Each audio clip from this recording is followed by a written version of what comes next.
Hello, Mark Crossfield here. Today, slightly different here. We're going to do a live lesson. We'll call it live. It was live yesterday when I recorded it. I've got some footage that I recorded during a live lesson of a student. James came for me for a long way for a lesson.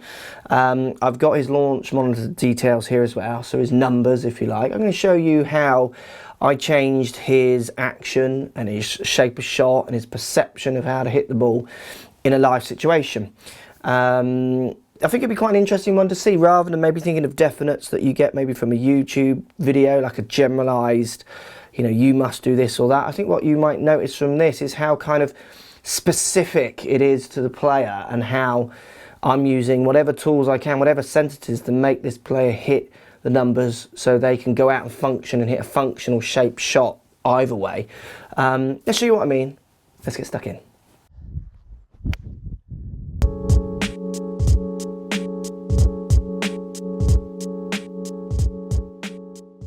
Right, so we've got James's swing here. I've got his original swing lined in my timeline here, which is what he walked in the door with, basically. And you'll see from James, we had an initial path that was going left. So we had if we go to his numbers here, we had a swing path. If we get back to his initial 4 hits, one of them is my shot, which is what I deleted, with his driver. He hit 4 degrees up. He was swinging 4 left, so out to in 4, with the face 4 open to that path of 4 left. So his club, he was using a driver, was hitting 4 degrees up as he struck the ball.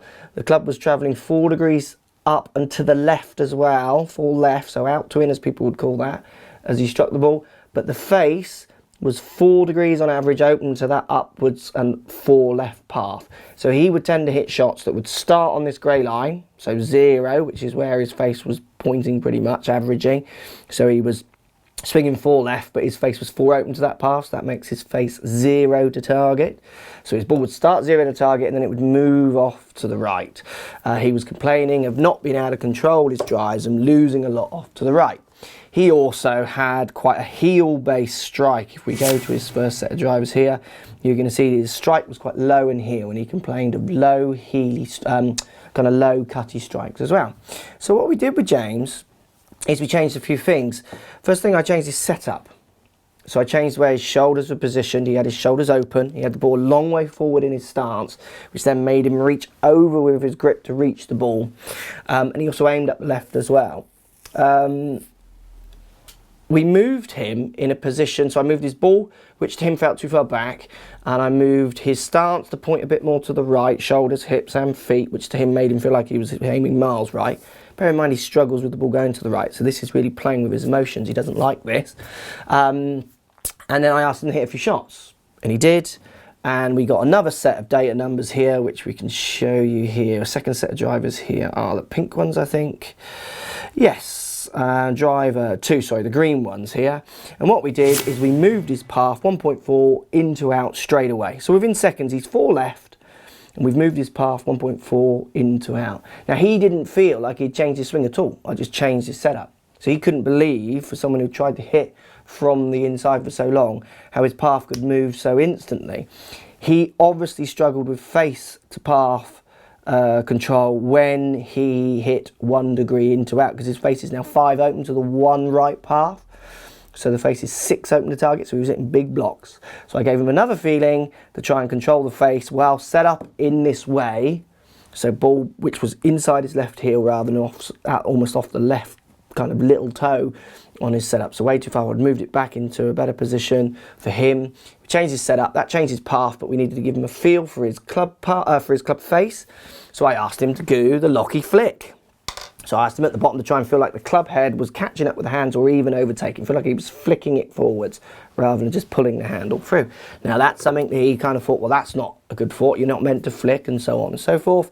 And then we got a very different set of numbers. So driver 3 here, what we started to get is 1.4 from the inside, and we also started to get the face to marry up much more with the path, with a few minuses in there when he got the right amount of flick. Let's show you a bit of the live footage about how he was taking it and some of the words we were using to try and help him create different feels in his golf shot. So put your shoulders where they were, James. Where did you have them? What, the bad one? When you walked in, yeah. Kind of like that. Absolutely.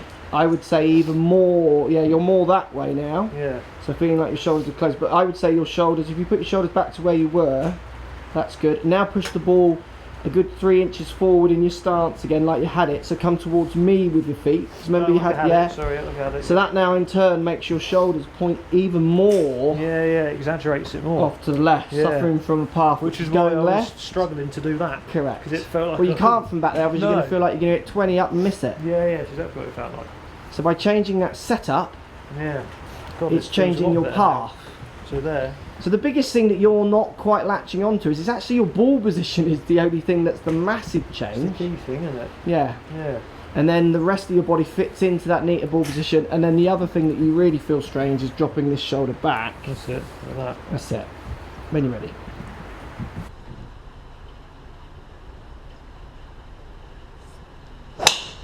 Oh, disco! Look at that. Loving that.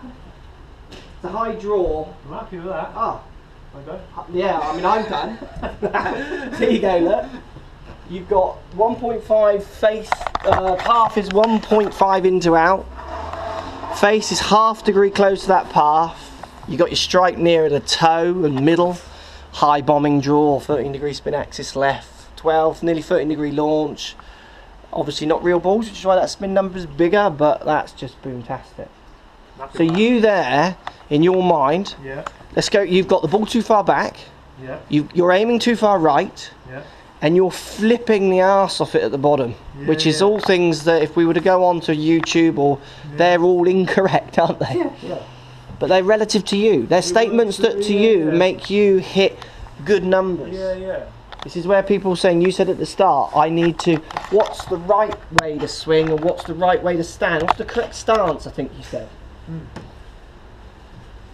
Depends who's swinging. Exactly. Yeah, makes sense. Depends what shape you want to hit, depends what loft you want to present, which depends what grip you've chosen to use. So someone like a Lazabow uses a weak grip, might present different numbers to someone like Lehman who uses a, Tom Lehman who used to use and still does, and the senior still stronger. They're going to have to present different torques at the bottom, so different shaft leans. The right grip or the right stance is an irrelevant question, but a question that you all ask. We're all doing the same swing, all like robots. What did I say? What did I say to you at the start? We're going to show you this impact, and then we'll go back. So once we establish what's strong and weak in your impact, we'll then think actually your grip is not good if you want to change this element of impact. So it's not that your grip isn't good. It's relevant to the number that we want to change. Because I can show you many players who use your grip who hit really good shots. I wouldn't change there because they manage that grip with a different torque in the shaft, with a different way of turning the hips, with a different setup, and with different aspirations of what shot to hit. They come in going, I don't want to hit a draw, I want to hit low fades. Cool, keep using that grip, keep having that handle forward, keep doing what you're doing. Yeah, great, I just want to control it a bit more. Okay, well, why don't you aim a bit further left? Well, the guy who wants to hit the high bombing draw, I ain't going to say to him, keep the handle forwards and keep aiming low, aiming left. Start doing what I'm doing here. It's relative to what your impact is. You ready? Right, James, so you're going to go back to your original lower cut. So you feel like the ball was further forward in your stance? Definitely further forward. Hands almost further back, shoulders pointing more left, and you were aiming left? You never did that when you walked in though, you aimed straight, didn't you, and cut them off to the right. So you're now playing for it, let's see it. There's the cut, it's not controlled, it's off to the right, but that is the cut. Now look at your path. So your path there is 4.8 across. So for someone who could never draw it, and at the start of the lesson, if I was to say to you, how would you change your path? You would have started changing back swings and twists in wrists. Let's see if you can change that. Hit one from in to out for me. So the way you're going to do that is you're going to adopt a different setup, I think, isn't it? So you've now got the ball position not as far forward, inside the heel. Hands a bit further forwards, good. And you've dropped the right shoulder much further back than you're used to, haven't you? A lot further. And then at the bottom, to stop it not going to the right, what are you going to do with your hands? Flick. Which is which way? Show me. So you feel like the head's flipping forwards. Let's see it.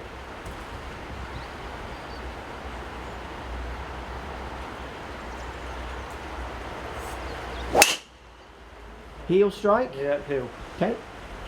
Let's see what you did to path. There you go, look. So you didn't get the strike, and you didn't get the face control, which is your hardest bit. But you changed the path there 5 degrees. So you don't feel like you're changing your swing in any way. You're just changing your setup to move path.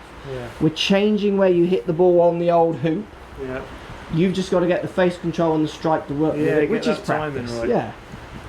I know what I want to do to But you see how quickly you're changing path now? Yeah. Just to order. I didn't have any of that beforehand. I did. But you had no idea how to change path. You had two-dimensional misconceptions of path, which is why you couldn't change it. Didn't know it was there.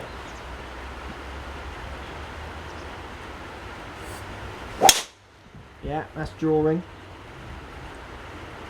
It's a little left to target, but it was drawing. Wasn't your best strike, again slightly low. There you go, look, you swung 0 path with a face too close to that path, so your draw is there. It's brilliant. You are changing path it's changed quite a lot. deliberately in setup and in how you release that club at the bottom in your mind, which then sorts face out the path. But really, like I say, all we're doing is moving the hoop slightly into a different place, which is what's changed your path. So you actually aren't feeling like you're swinging that differently. No. It's great. Question, when I was doing that, if I want to play that lower cut now, instead of that big high, cut, gotta aim left. Aiming left with the face as well. Still shoulders kind of, or no, just more... no, have the face, shoulders back to your original. Do one now. Right, okay. No, it makes... You've got to have the face aiming left, so you've got to have the face closed at address to target. The feet are a bit... Don't aim the face at target. Aim it left of that. That's it. Right. Because the ball's got to start out towards that tyre on the left. Yeah, then cut back. So your face needs to be pointing nearer that tyre on the left. Right. Okay. Yeah, it's good. Didn't get all the cut, but that's moving back slightly. And again. There you go, look. So strike is slightly confusing your numbers there, but you're 3 to 4 across. And that flick, the back to the flick, so that only gets introduced really when I want to start drawing it. If you want to hit a nice successful fade, shaft lean at impact. Feel like the handle is correct. Yeah. Okay. So which way, before today, if you hold that club up for me in your hand, which way would you have twisted it to close the face? If you turn and face me in the camera here, look, hold it up. Which way would you have twisted it to control face before? If I want to fade so it? No, to draw it. Correct. And what's that doing to loft? De-lofting it. Correct. So we would never do that. No. And that's the way you and many people think they should be twisting the club. It used to be like that. You want to be, or you want to be aligning these. If you've got that handle forwards, you can have the face open to the path, and if you've got the handle back, you can have it closed, and if you line them up, you're going to get it zeroing out a bit more. Yeah. If you want to put this twist in, that's fine, but you're going to take loft off. It's not going to do anything. Are you going to add loft? It's not going to benefit anything. Well, it can do in different situations, but it's not the optimum ways for you to do it. You were delivering like this, so you were delivering with the handle forwards. Yeah. But you thought you needed to twist the club round. Well, you'd had zero loft, and you were already complaining of low shots. Yeah. Makes a lot of sense. So let's hit some, what are you going to hit? High draw or low fade? You call it. On high bombing draw.